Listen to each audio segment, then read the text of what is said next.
Good morning, all of you. So, we start web development lectures. So, first unit of web development, that is HTML and CSS. So, first point of that lecture is what is HTML? So, HTML is a hypertext markup language and that is used for web designing. So, advantages of HTML: anyone can edit, easy to use and learn. People located on different parts of the world can work on same document. Widens access to the power of web publishing to the non-technical users. Again, easy to use. Loose syntax, although being too flexible, will not comply with the standards. Supported on almost every browser. It has a cross-browser compatibility. Widely used and established on almost every website. Very similar to XML syntax, which is increasingly used for data storage. Free, you need not buy any software for HTML. Easy to learn and code even for non-technical programmers. So these are the basic HTML advantages, as well as some limitations or disadvantages of HTML. Anyone can edit, so this may be too open for some applications. For example, confidential documentation. However, it is possible to regulate user access. Open to spam and vandalisms if not managed properly. There are easy way to restore a page, however, and can wiki educator, you must be logged into the edit pages. So this reduces vandalism by automated spam boots. Requires internet connectivity to collaborate, but technologies to produce print versions of articles are impressing, that is improving. The usual guidance for healthy computer use apply. It cannot produce dynamic output alone since it is a static language. HTML is a static language. Whenever you have to create a dynamic content, that time you must use along with CSS and JavaScript. Mostly JavaScript is used for dynamic content. Sometimes the structuring of HTML documents is hard to grasp. You have to keep up with the deprecated tags and make sure not to use them. Deprecated tags appears because another language that works with HTML has replaced. So these are some limitations of HTML. Next question, what is tag and attributes? So first of all, tags. The basic structure of an HTML document include tags which surround content and apply meaning to it. Here is a tag, like this is a first HTML page. Here is many tags are used like HTML, body tag, etc. The first line of the top doc type HTML is document type declaration, and it lets the browser know which flavor of HTML you are using in this case. HTML is an opening tag that kicks these off and tells the browser that everything between that and the end of the HTML, that is a close of HTML tag, closing tag, that is slash HTML is a closing tag, is an HTML document. The stub between body and end of a body, that is close of a body, is the main content of the document that will appear in the browser window. Next, closing tag. The closing body tag and HTML tag puts a close to their respective elements. Not all tags have closing tags like this HTML and close of HTML. Some tags which do not wrap around content will close themselves. The line break tag, for example, looks like this. BR tag is not a closing tag. It's not needed a closing tag. BR is a line break tag. It does not hold any content. So the tag merely sits by the lonely self. Means there is no need of a closing BR tag. It is also called as self-closing tag. BR tag is called as a self-closing tag. Next, attributes. Tags can also have attributes which are extra bit of information. Attribute means tags that provides extra bit of information. Attributes appear inside the opening tag and their values sit inside quotation marks. The look something like tag attribute is equal to value. It is inside the double quotation marks. Margin tag, we will come across tags with the attributes later. So here is a HTML structure. HTML defines three tags that are used to describe the page overall structure and provide same simple header information there. Three tags identify your page to the browser or HTML tools. They also provide simple information about the page before loading the entire thing. First is the HTML tag. The first page structure tag in every HTML page is the HTML tag. It indicates that the content of this file is in the HTML language. Next tag is a head tag. The head tag specifies that lines within the beginning and ending points of the tag are the prologue to the rest of the file. There generally are only at a few tags that go into the head portion of the page. You should never put any of the text of your page into the headers, whereas typically examples of how you would properly use the head tag. Here is an example of a head tag. Is a opening of HTML, then head tag, then within head there is a title tag, then close of title tag, and then end of a head tag. So next point is the frames. Frames allows user to divide a web page into independent sections that act as a sub windows. Means whenever you have to divide a single window in a different sub windows, then you have to use the frame tag. As each frame acts as a separate web page, it has their own attributes and the same time can communicate with each other with their frames. You can create web pages that look and feel entirely from other web pages that have banners, footnotes, slide bars, just to name a few common features that frames can give you. At the same time, frames changes without a page means to the browser and to the reader. Features of a frame tag. Frames provide static areas in the browser that remains as a user visit various portions of a site. Frames allows more control over the size, look and feel of the page layout. Hyperlinks in one frame can be used to update the contents of other frames, making it possible for web programming to build user-friendly and visually pleasing web pages.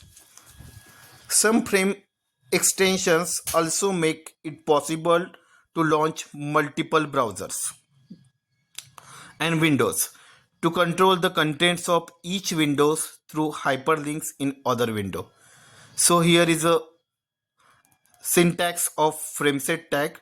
To create a frame definition document, you use the frameset tag when used in an HTML document.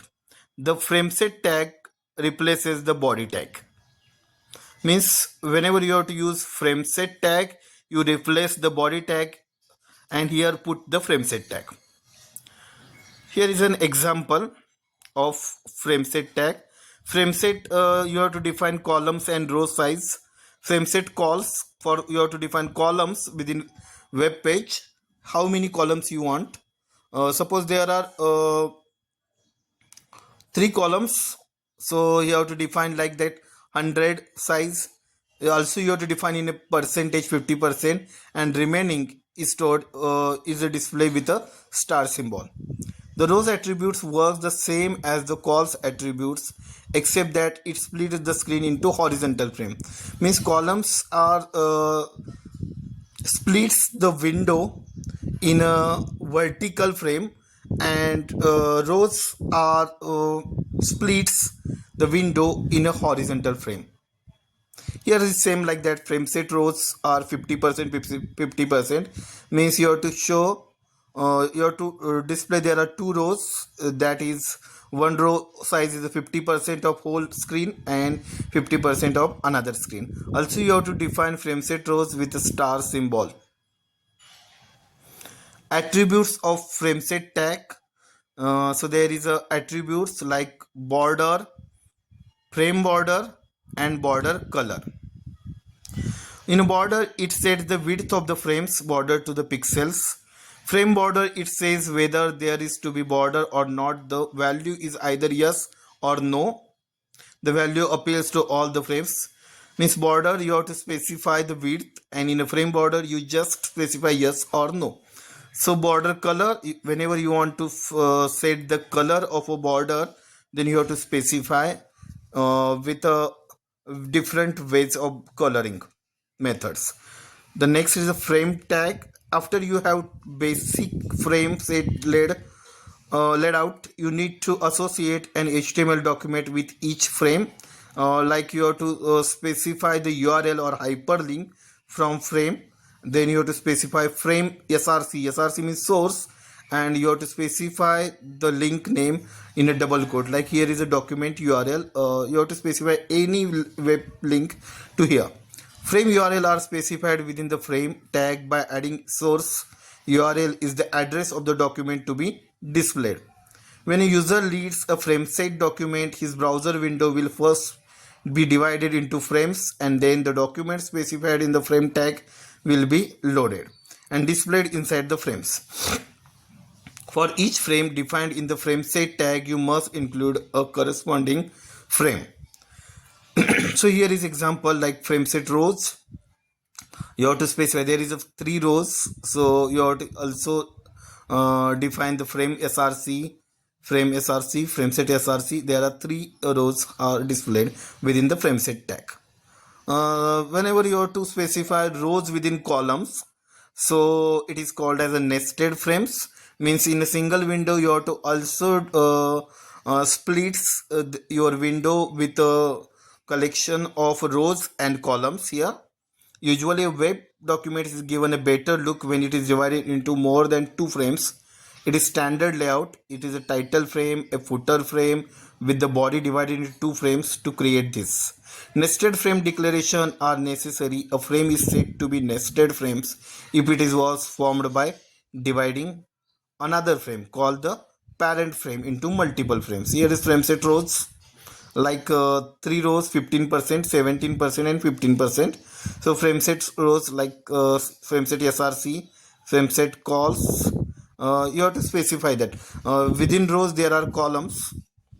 Calls specify columns. So here is a rows, means there is single rows. First rows you have to define 3 columns. So next point is CSS. Whenever you have to apply the designing to your web page, then you must apply the style sheet to your web page. So CSS means Cascade Style Sheet. That is the full form of CSS. CSS is a language that describes the style of an HTML document. CSS describes how HTML elements should be displayed. CSS describes how HTML elements are to be displayed on a screen, paper, or in other words, CSS saves a lot of work. It can control the layout of multiple web pages all at once. Cascade Style Sheet or Cascading Style Sheet. So CSS, the correct full form is Cascading Style Sheet. Is a style sheet language used for describing the presentation of document written in a markup language. although most often used to set the visual style of a web page and user interfaces within HTML and XHTML, that is Extended Hypertext Markup Language. CSS is a cornerstone technology used by most websites to create visually engaging web pages, user interfaces for web applications, and user interfaces for many mobile applications. CSS is designed primarily to enable to separation of document content from document presentation, including aspects such as the layout, colors, and fonts. So that is the introduction of CSS. Next, CSS syntax. Here is the syntax of CSS. CSS rule set consists of selector and a declaration block. So in a given syntax, select H1 is a selector, means where you have to apply CSS. So here is a selector where we have to apply the CSS code. H1 is a selector. So declaration block is always consist of curly braces. Here is a curly braces. Declaration block consists of two parts. First is a property and then value. Here is the H1 selector have a declaration color. You have to set the color, and it is separated with the colon, and color is a property and value blue is a value, and again it is separated by semicolon. Like here is a font is a property, like font size is a property, and here is a value is a 12 pixel, and it ends with a semicolon. The selector points to the HTML element you want to style. The declaration block contains one or more declarations separated by semicolons. Each declaration includes CSS property name, a value separated by colon. A CSS declaration always ends with a semicolon, and declaration blocks are surrounded by curly braces. Here is an example. We have to apply a style sheet within head tag. Here is HTML head tag, and after that style tag is to be applied. Here is a P is a selector, and you have to set in a curly braces, you have to set the properties and their value. Property is a color property and their value is a red. Then text align is a property and it's set center, and then close the end of a style or close the style tag that is within the head tag. So here is a P selector. So here in a body tag we have to apply P selector, that is hello world. Hello world is a selector. P, that is para tag. These paragraphs are styled with a CSS. Okay, so we apply here is a style sheet, that is color is a red and text align is center, means that is two words, that is hello world, and these paragraphs are styled with CSS, are displayed in a red color, and their alignment is a center. So this is the best example of CSS tag. So CSS, you have to must create the types of CSS. You first know that CSS selectors. CSS selectors are used to find or select HTML elements based on their elements. So there is a ID, class, group. The element sector. First is the element sector. The element sector selects element based on the element name. You can select all P elements on page, like in this case all P elements will be centered aligned with a red text color. Okay, here is the element sector. Then ID sector. The ID sector uses the ID attribute of an HTML element to select a specific element. The ID of an element should be unique within a page. So the ID selector is used to select one unique element. Means whenever you have to select the ID must be unique. To select an element with a specific ID, write a hash character followed by the ID of the element. So here is the style rule below with applied to HTML elements with ID para. So here is a para 1 is a unique, and you have to apply a hash symbol before para 1. Then you have to like para 1 text align is center and color is to be red. Next is just the class selector. The class selector selects element with a specific class attributes. To select elements with a specific class, write a period dot. Here is apply only dot character followed by the name of the class. So here is example p dot center. P is a class and dot is apply center. So text align center, color red. Next selector is a grouping selector. If you have elements with the same style definition like this, like h1, h2, para, you have to differentiate their selectors, different selector like h1, h2, para. It will be better to group the selectors to minimize the code. To group selectors, separate each selector with a comma. In the example below, we have grouped the selector from the code have. Means here is where to define h1, h2, p is separately. But in the group selector, you have to specify h1, h2, p, and then you have to apply the CSS syntax here. Means instead of individual, you have to grouping that elements. So these are the selectors. Next, types of style sheets. So basically there are three types of style sheet in CSS as follows.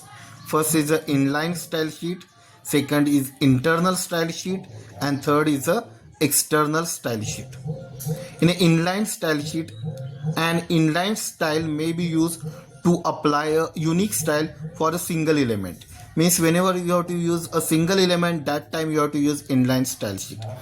To use the inline styles, add the style attribute to the relevant element. The style attribute can contain an CSS property. Here is an example like h1 style. You have to specify to the particular selector, like h1 is a selector. You have to apply directly style is equal to color blue, margin left, and 30 pixels, like that. So this is an heading. So this is a paragraph. So only h1 tag you have to apply the style sheet in a single line or a single element. That time you have to use the inline style sheet. So only this is a heading word is in color blue and the margin left is a 30 pixels. So next is a internal style sheets. An internal style sheet may be used in one single page, has a unique style.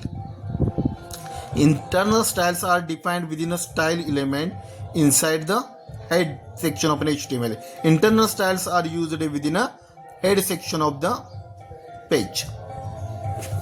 So here is a example of internal style sheet. Here is a style sheet within a head tag.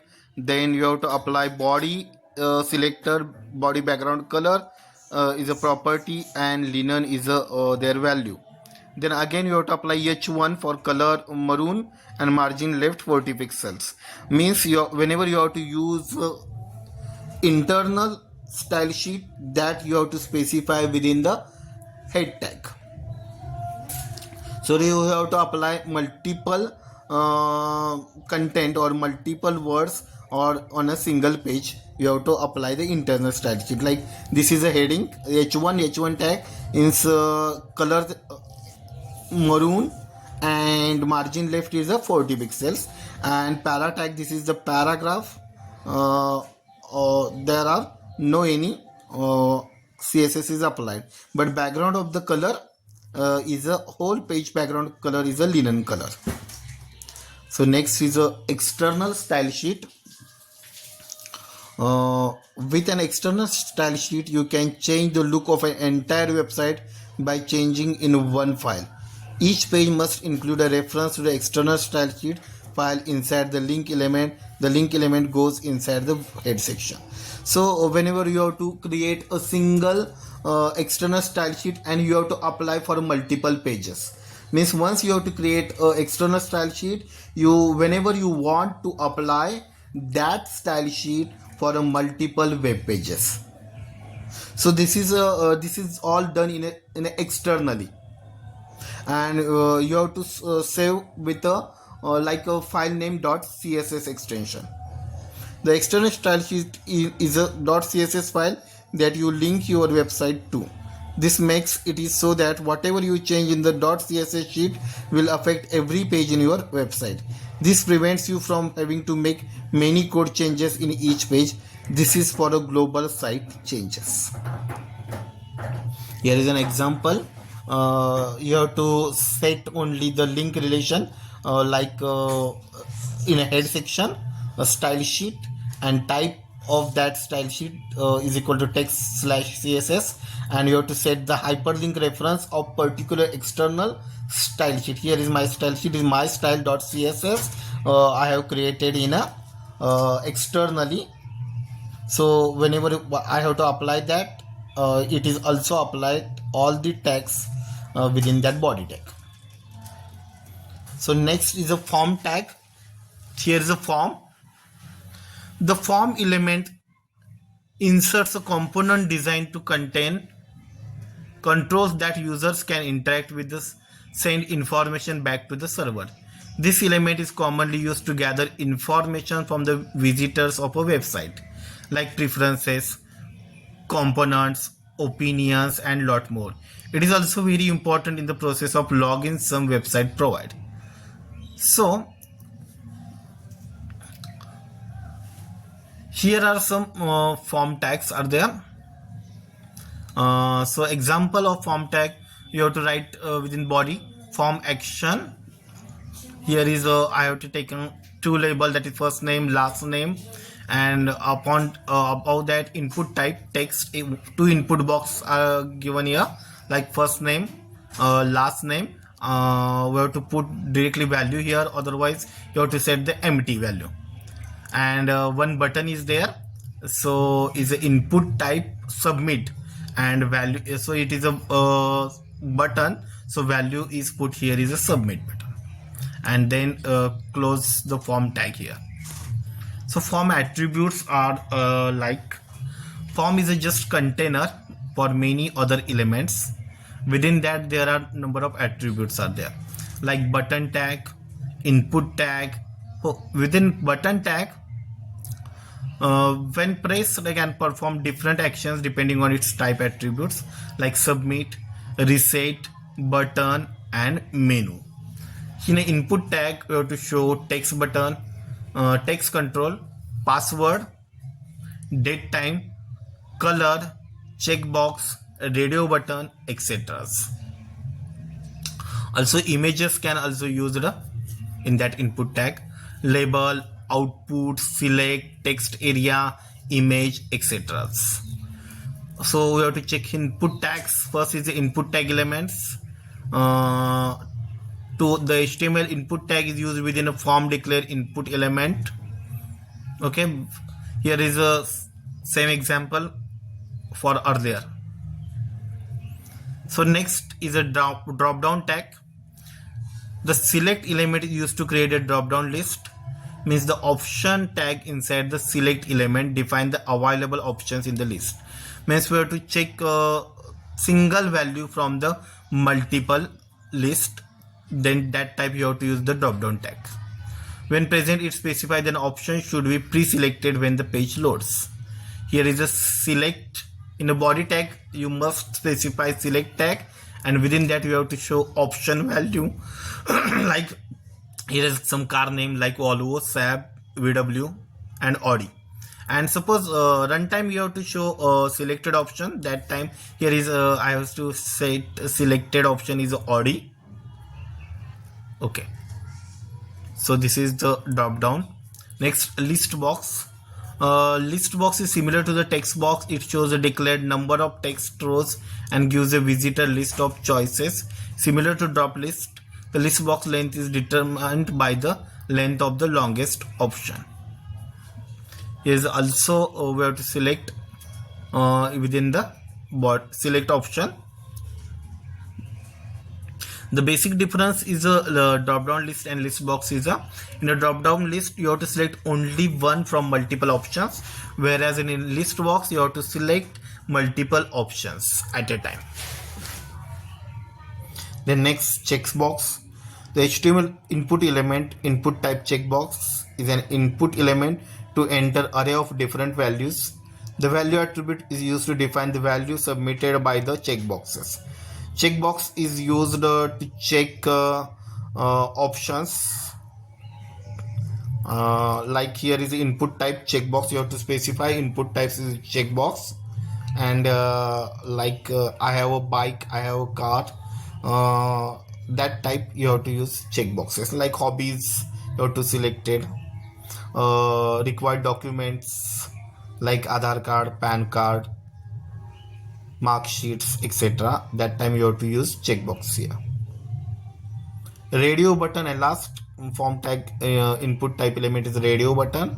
The radio input type display radio button that the user can toggle on and off. Means whenever to select a radio button, you have to check the only one option from the radio button. Here is an example for input type radio. You have to specify input type radio here, like gender, like male, female, other. Also there is only one selection for a radio button, single selection. You do not attempt multiple selections for radio button. So again example like blood groups, that time also you have to use a radio. So this is the first unit of web development.